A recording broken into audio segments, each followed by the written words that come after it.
Hello, welcome to this week's NASCAR Quick Hit here at SHIPIT Nation. I am Eric, also known as TheGame on Discord, and today we're going to be discussing the Wurth 400 taking place at the Texas Motor Speedway. As always, please go ahead and hit that like button and subscribe to our channel if you haven't already. It really goes an incredible long way in helping us with that YouTube algorithm. This weekend, TV coverage of the Wurth 400 is taking place on Fox Sports 1 in America and TSN 3 this weekend in Canada, with coverage beginning at 3:30 p.m. Eastern Time. And once again, that's on Fox Sports 1 in the US and TSN 3 in Canada, 3:30 p.m. Eastern on Sunday. This weekend, we are once again back racing on a 1.5 mile intermediate racetrack, so Dominators will come into play. However, this week we have a decent amount of place differential cash plays, so likely 1+ Dominator in cash game, assuming you grab those place differential plays, or 2+ Dominators in tournaments. And unlike the Truckers and the Xfinity Boys, the Cup Series did in fact get to run an entire practice and qualifying session on Sunday. Practice and qualifying were canceled due to rain for both the Truck Series and the Xfinity Series, so the Cup Series were the first ones out on the racetrack this weekend. And yeah, there was nothing really to write home about as far as practice is concerned. It was a no one got in any accidents, no crazy storylines, just a boring old 1.5 mile practice session. So all right, let's go ahead and break down the starting lineup. Let me get my notes here. Where are we at? Boom. Starting on pole, Carson Hocevar. Hocevar had a fantastic practice session and went and backed up that performance by putting it on the pole. We have oftentimes seen clean air be the king in the next gen car, and Hocevar makes a great Dominator option, being only $7,400 and having clean air to start the race with, as well as the best pit stall all day. So for a low-owned Dominator play in tournaments, I love me some Carson Hocevar. Starting second, William Byron in the next-gen car. Willie B has 1 win and a worst finish of 7th at Texas, and Willie B should be considered your top Dominator play, either for tournaments or for cash games. Next up, starting third, Austin Cindric. When NASCAR comes to 1.5 mile tracks, Austin Cindric really isn't a name that comes up in discussion. However, much like Hocevar, he did have a fantastic practice session and then backed that up with a third place starting position. However, his best finish here at Texas is 15th with only 1 lap led. Starting fourth is Kyle Larson. Larson has led laps in every single next-gen Texas race, and in fact, he's led 195 of them. However, the finishes haven't always matched up to his dominating performances, as his finishes have been 21st, 31st, and 9th. So, should Larson be considered a top Dominator play along with Willie B? Absolutely, but finishes haven't always matched up with his lap leading performances. So that is something to keep in mind. Starting fifth, Michael McDowell. Mike Mack had an impressive practice, much like his teammate Hocevar, and backed it up with a fantastic qualifying run. Michael McDowell has finishes of 25th, 15th, and 11th. I don't anticipate him being a lap leader, but he could potentially pay off his cheap $6,300 price tag with a good performance. Starting sixth is Ty Gibbs. Ty Gibbs started racing a sprint car, and lo and behold, he found speed in the Cup car. All kidding aside, I don't think anyone anticipated the cheapest Joe Gibbs racing driver to also be the fastest in qualifying for the team. Yeah, he had a good practice. He needs a good day for me to fully feel confident in suggesting to play Ty Gibbs, but he is in great equipment and he did have a good practice. So maybe Texas is where he turns it all around. Starting 7th is Josh Berry. Berry showed that Cindric's qualifying effort was not a fluke, as Berry also put his Penske-powered Ford into the 7th starting position. However, his practice numbers were nothing to write home about, and I do anticipate him losing spots throughout the race. Starting 8th, Denny Hamlin. Denny has finishes of 30th, 5th, and 10th from starting spots 11th, 10th, and 8th. So he has proven he can finish well here at Texas. However, he does only have 39 laps led throughout those 3 races. So Denny really hasn't led that many laps here at Texas. Starting 9th, Bubba Wallace. A solid qualifying effort from Bubba after a very middle-of-the-road practice session. Bubba has shown speed this year at 1.5-mile tracks, and if he can keep his cool throughout the race, should be a contender on Sunday. Starting 10th, AJ Allmendinger. The Dinger has been quite impressive this season, and his colleague Chevrolet was very fast during the short run in practice and in qualifying. His 10-lap and 15-lap practice averages weren't the best. However, I can look past that, as the Dinger has finished top 10 in his last 3 intermediate starts. So past 3 intermediate tracks, Dinger has finished top 10. Can he make it 4 in a row? Starting 11th, Bowman the Showman. Bowman the Showman hasn't really been the showman at Texas, with past finishes of 37th, 12th, and 29th, with a whopping 1 lap led. Starting 12th, Christopher Buescher. Buescher really hasn't shown the speed at Texas like he has other mile-and-a-half tracks in the next-gen car. His finishes have been 15th, 14th, and 30th with 2 laps led. That's not great. However, his car did seem to improve in the long run of practice, which is always a good thing. Starting 13th, Zane Smith. Front Road Motorsports had to trim this thing out for Zane Smith in qualifying, as he was slow all throughout practice. However, he somehow managed a 13th starting spot. I can only assume he will be losing spots on Sunday, and in that case, I will be fading. Starting 14th, Eric Jones. That Jones boy has finishes of 19th, 30th, and 6th here at Texas.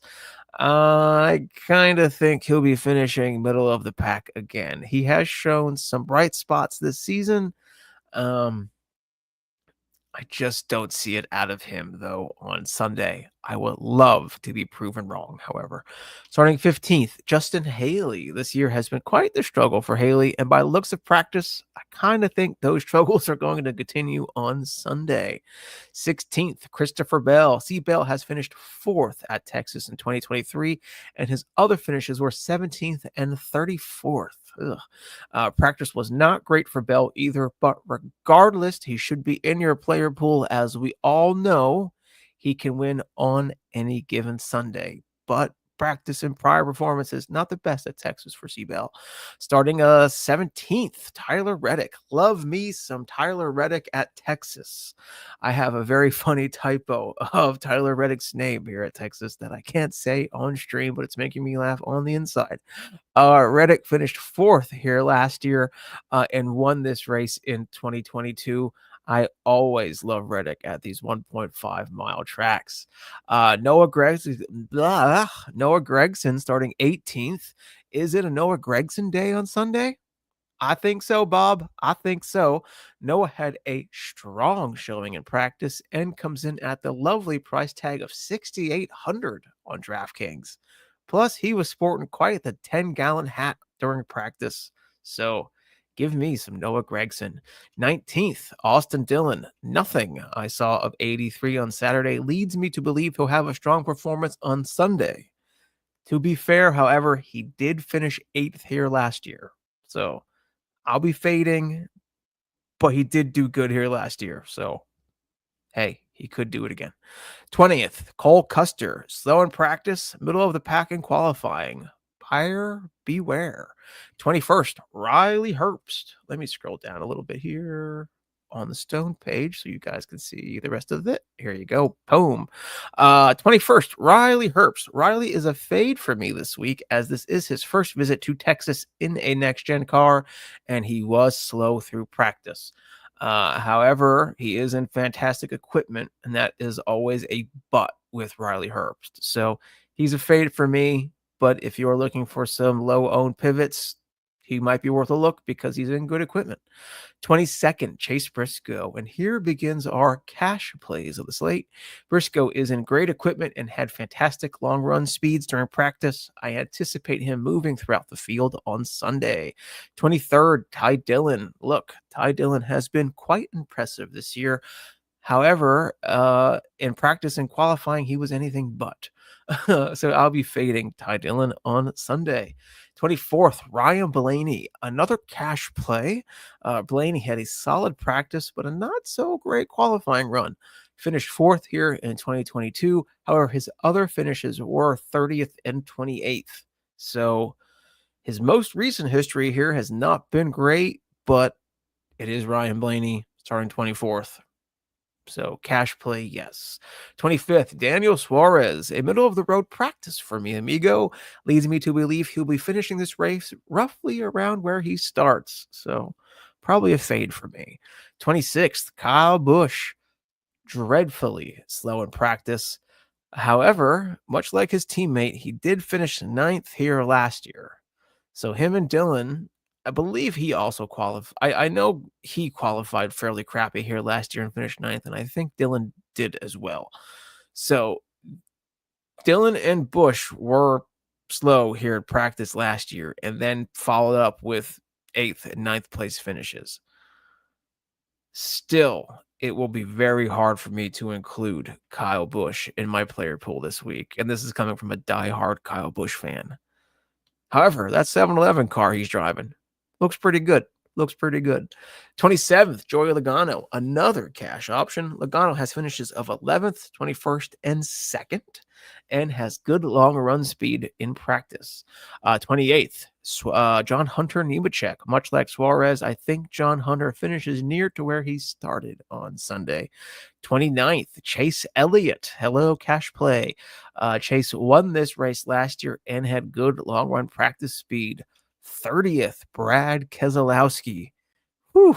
It's going to be interesting to see what kind of ownership Keselowski brings on Sunday because he has been fantastic at Kansas. Fantastic. Kes's finishes have been 2nd, 7th, and 8th. However, he's been anything but good this year. So, will Texas finally be the racetrack where Keselowski gets his mojo back this season? I don't know, but it'll be interesting to find out.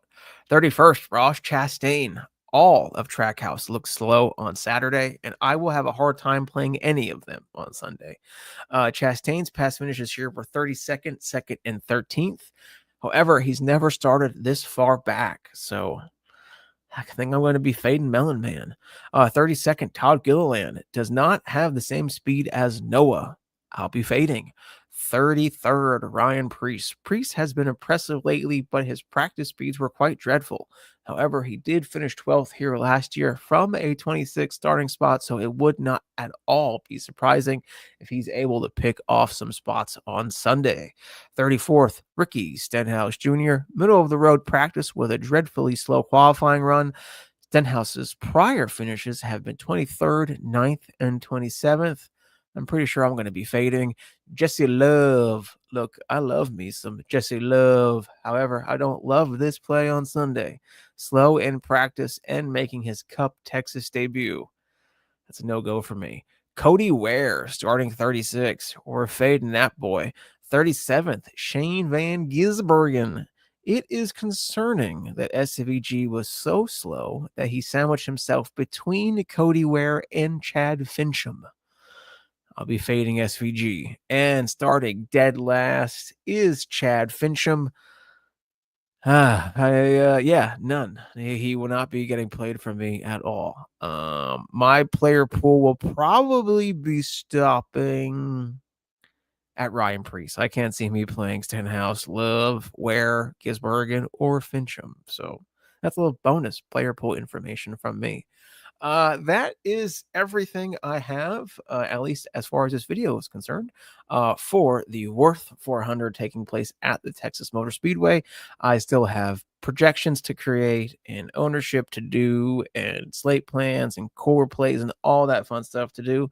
So to find all that information, please make sure to check out SHIPITNation.com. And if you haven't been a subscriber there already, why haven't you? Because it's pretty awesome. As always, thanks for hanging out with me. And as always, let's ship it.